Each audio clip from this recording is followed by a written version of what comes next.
The first goal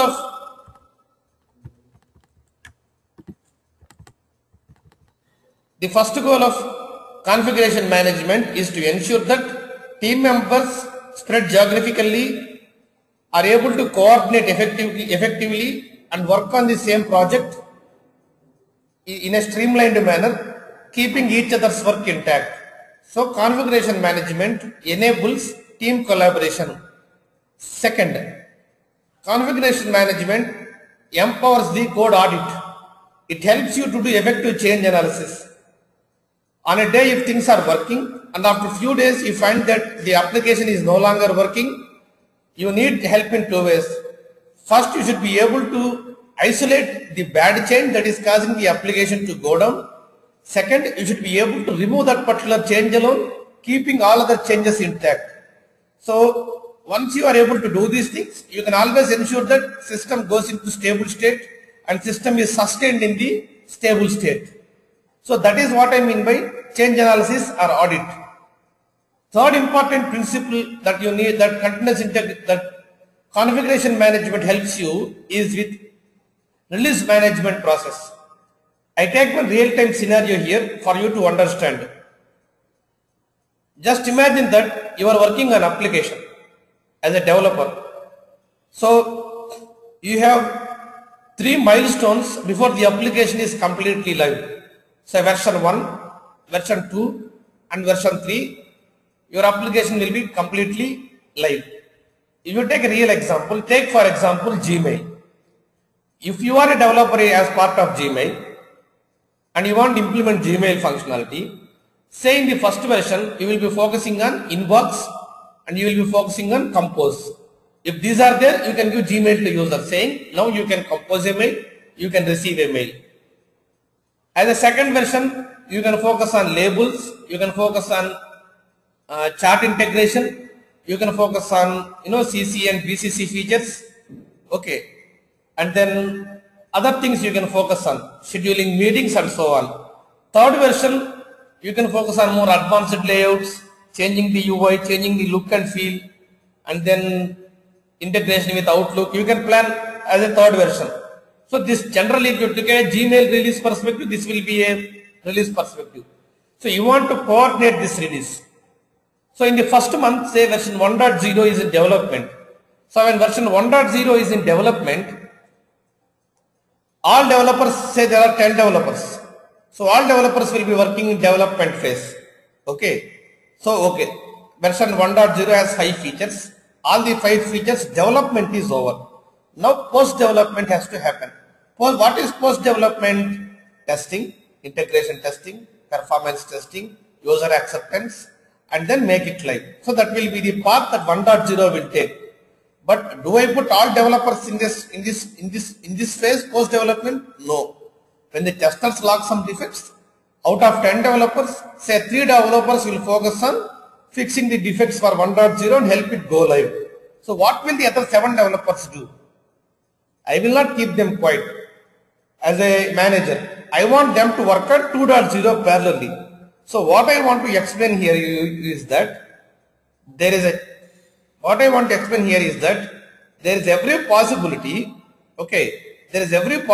that for a particular code base, you will have multiple, for a particular application, you will have multiple code bases. In this case, 1.0 is in testing phase, 2.0 is in development phase. So you need to maintain multiple branches for the same code and do effective release management. So this is third and most important thing that is enabled by your configuration management. So guys, are these 3 things clear for you?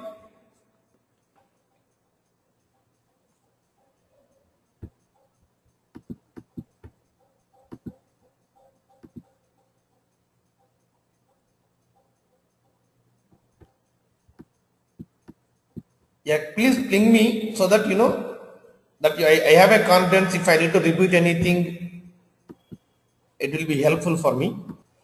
So next is build automation. So how important is build automation in software? Generally, what developers work will be with their editors. If you are a Java developer, you would be working with Eclipse. If you are a Visual Studio developer, you will be a front-end ASP.NET or the UI developer will be working with Visual Studio, or .NET developer will be working with Visual Studio. So from a developer perspective, he works on source code. He will be working in his editors. But what you ship to customer is not source code. Nobody will ship source code. If you are shipping source code, your company is closed.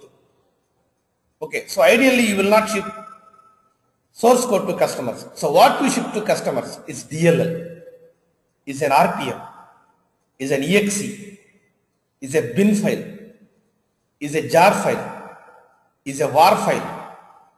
So in other words, what you ship to customers is a binary.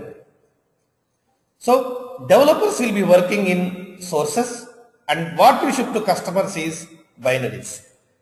So you need to do translation of the sources into binaries with proper manifest information, proper versioning, and accordingly released to the customers.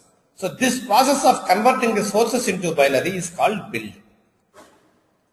And those steps that you do as part of the build process, like task is creating the directory structures for copying your build artifacts, compiling the Java source code, creating the jar file, then copying the HTML files, and then creating your web archive WAR file.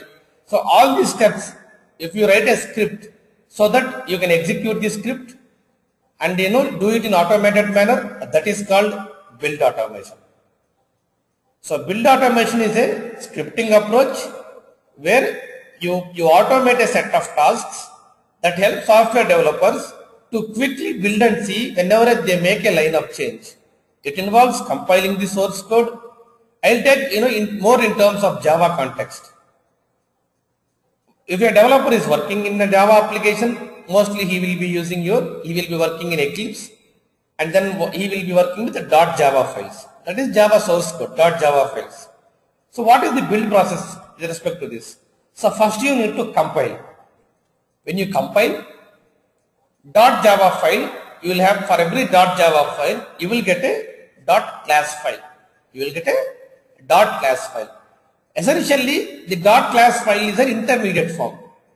It is implemented in bytecode. So that is the compiled version. .class file is the compiled version.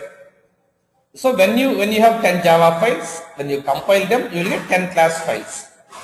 Okay. So you need to ship this class file to customer. Generally, you will not ship as 10 class files. You zip them, you bundle them, or you archive them, and that is called Java archive, jar. So jar is nothing but a bundle of your class files, which you send to customer. So customer receives your jar file, and once he puts the jar file in the class path, if he has Java installed, then he can run that jar file. Again, to help you with one more step, Java has two parts. One is JDK and one is JRE. If you have to develop a Java application, you should have Java development kit. But if you want to run the jar files, you are a customer, you need not develop Java application, you want to run Java application. So you should have JRE available with you. So if you have JRE, you can run a Java application. If you have JDK, you can develop a Java application. JDK is complete, including in JDK you will have JRE also, because after you develop you have to run and see. So if you have JDK installed, you can develop an application, you can run an application. If you have JRE, Java runtime engine, you can run the Java applications. So in JDK, developers develop the source code, and if you write a script to compile it, it will be a .class file.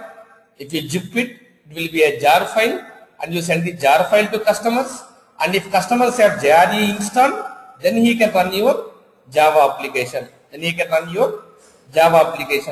So whatever steps are here in converting the sources into binaries, if you automate them with a script, then that scripting is called as automation. That scripting is called build automation.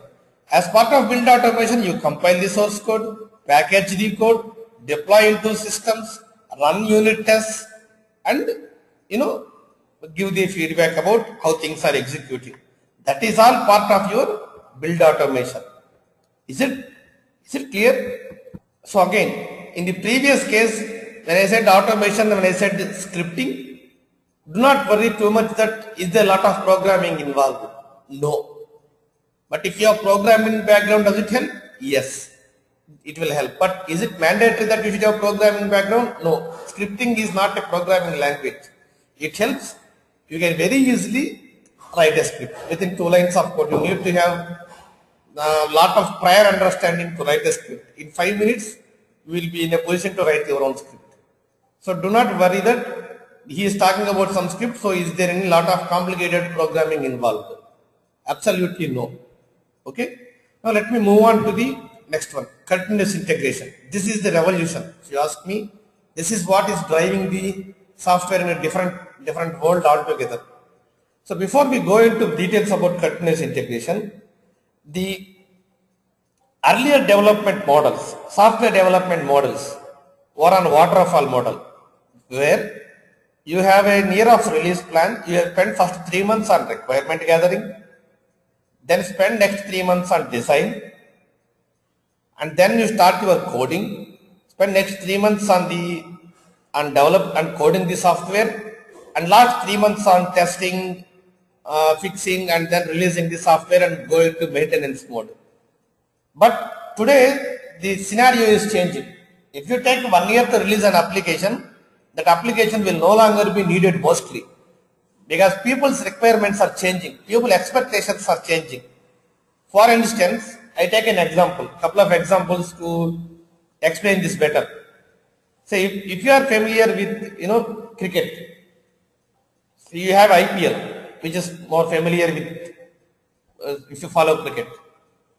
Generally IPL will be in the months of April and May, and you want to develop a wonderful IPL application, and you want to catch this web application at the time of IPL. So you started developing in month of July or August. You want to say August, September, October, or August to December. You want to complete the app, and then some online scores or some statistics or some reviews or some expert analysis. You want to develop that site, and you want to get it live, get it by Jan. Promote this in January and February, get user base, and then in the month of March make it live and make the application successful. So that is your goal, and which is a good business idea. And you are expected to get ready by December with your first version of app. But you enter into a lot of bugs, lot of issues. Your teams are working fine with respect to individually, but when you try to bring them together, you planned that for 2 weeks, but it took 2 months to get everything together. Maybe login module, maybe login module, or maybe live scores module, maybe analysis module. Things are not working somehow. So it took extra couple of months for you to get ready. So by March you are able to have your first version ready. And by the time you market it in March and April, by the time you get user base, your IPL is over. And which means if you want to have single visitor, you have to wait for 1 more year. And in other words, your application is lost. So the summary is that you can't expect an application to be live after 1 year and still get money. There are competitors, there is a lot of people working on the similar ideas, and the earlier he gets on board, the more successful he will be. Coming to more professional one, say for example, government has introduced a new insurance policy, a new personal insurance policy, and people started getting interest in that. And all companies try to do online application for that. All the leading insurance firms. Ideally they want to get this insurance web app as early as possible, and they want to give their marketing teams so that they can catch hold of the people who are interested in insurance, and then they can sign the insurance request from the client places itself. So all the marketing guys, what they want is an online application. So just imagine one company went online, made the online application live in 30 days after the government made the announcement, and all others took 3 months to come live. So can you imagine the market share of the first company versus other companies? naturally huge. At least they can tap 50% of the market. Because they are the first ones who are able to advertise, who are able to promote, and who have the online application on hand to register the people. So in other words, today application development is more towards agile, where the requirements change dynamically, where the release cycles are short. They are the two key features of agile environment. Short release cycles and requirements change dynamically. And you want your software development which suits the agile model. And the key for success of agile is to have a mechanism where when you have a short release cycle, say 1 month release cycle, you don't want to end up going back in quality. If I release after 1 month, when I am in second month, I don't want to spend too much time on the bugs which came in the first month. I should be able to move ahead. I don't want to come back and go forth, in quality. If I oscillate when short release cycles, I will give worst possible quality to the market. So when I say agile model, what I mean is it is a SDLC model, software development lifecycle model, where the focus is on iterative development. I don't want to end up 1 year for release, but if there are 10 features, after first month I want first feature live, second month I want second feature live, third month I want third feature live. In other words, I want to have a shippable model. I want to, after every month. Generally we don't call month, we call sprint. So in agile technology, agile development life cycle, the goal is to have iterative software development where you have shippable deliveries of each sprint. You develop software incrementally. You don't deliver all software at once. You deliver software incrementally. One version, one feature live. Go implement another feature, make it live. Go implement another feature, make it live. The focus is on incremental delivery in agile model. Okay, and it is suited in environments where you have short release cycles and where your requirements are likely to change dynamically. And to achieve agile model effectively executing, you need to have a system where when you are making changes, you get early feedback, you get instant feedback, and you don't want a situation where you are in sprint 2 and you have lot of bugs in sprint 1, which means sprint 2 will not be released properly, and that will go into sprint 3, that will go into sprint 4 in a cumulative manner, and you will not be able to release software properly. That is why you want to have a continuous integration model in place where you validate each and every change the developer makes and give him feedback on how good or how bad is this change. You understand, guys, what is continuous integration and why companies are going towards continuous integration? Did you understand the concept that I am trying to explain? It is the essence of the course. The paradigm shift from the traditional waterfall into more agile environment, and in the agile environment with short release cycles, the focus is on quality at source. The focus is on quality at developer making the changes. I cannot afford in a 1 month sprint, I cannot afford 2 weeks for integration testing. I want integration to be tested at every single change. Every time I make a change, I want integration to be tested, because in 1 month I have to make a feature live. So I cannot dedicate 2 months for integration testing. I want every single change whenever I make it should be tested as a unit, and I should get the feedback. If the change is bad, if there is bad news, I want it to be fixed right away and ensure that the next day I don't have the problems of yesterday. Are you getting it? That is the beauty of continuous integration. Don't spend your integration phase for 2 months. Get your integration testing into every single line of change that you make. Don't integrate after 6 months. Integrate every line of change. That is the model of continuous integration. All team members integrate their work multiple times in the day. Every integration will be verified by a build to see if this integration is good.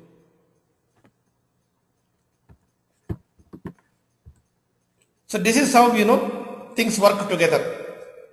You understood now about a source control system. Generally source control, version control, software configuration management, all the things refer to the same word. SCM, source control system, version control system, okay, configuration management tool, all the things refer to the same thing. So essentially you will have a version control system. You will have a set of developers. Whenever a developer makes a change into the version control system, you will have a continuous integration system which will keep looking at the version control system if there are any change.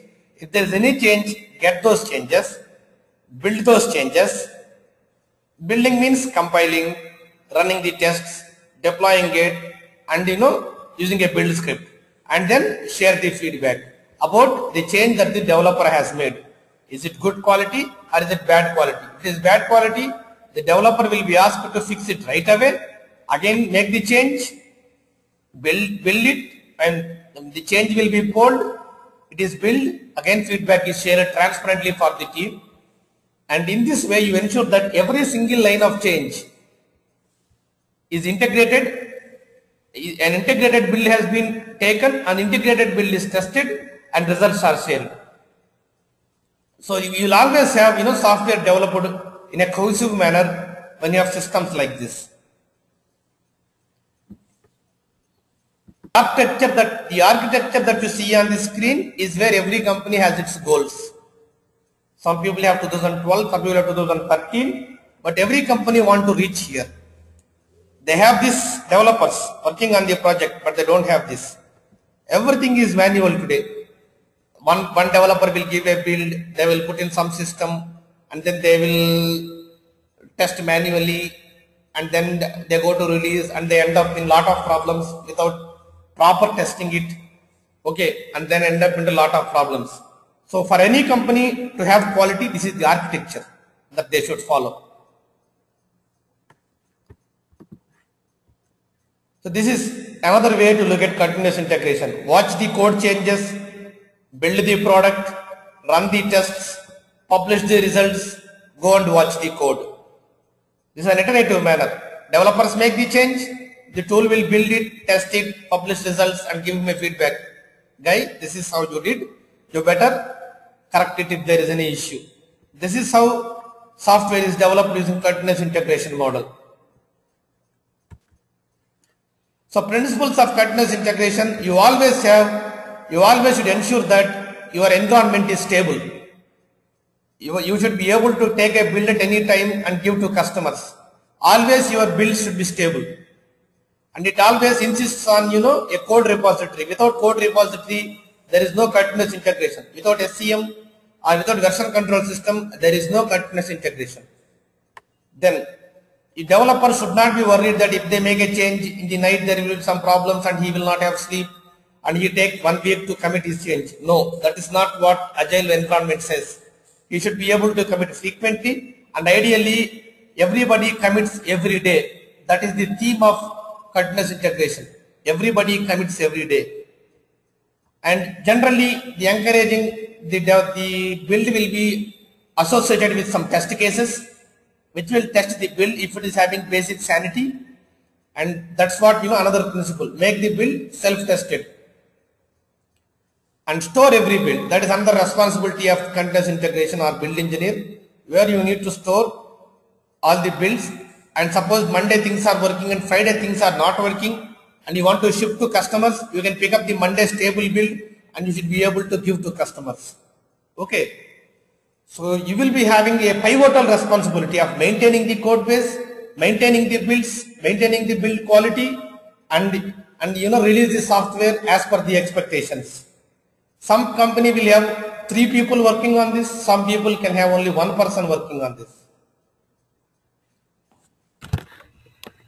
So that is the based on the capacity of the organization, based on the code base, based on the size of the code base and number of development teams, the role can slightly change. Sometimes you may be only looking at configuration management. Sometimes you may be only looking as a build engineer, and you may only be looking at running the builds from a continuous integration platform. But be prepared for all the things. In that way, you get more opportunities, and you will be very soon moving into release management position. If you work in this domain for 1 or 2 years, you can settle down as a comfortable release manager. Coming to the course details, now I explained you in bits and pieces. Now, what are each contents of the course?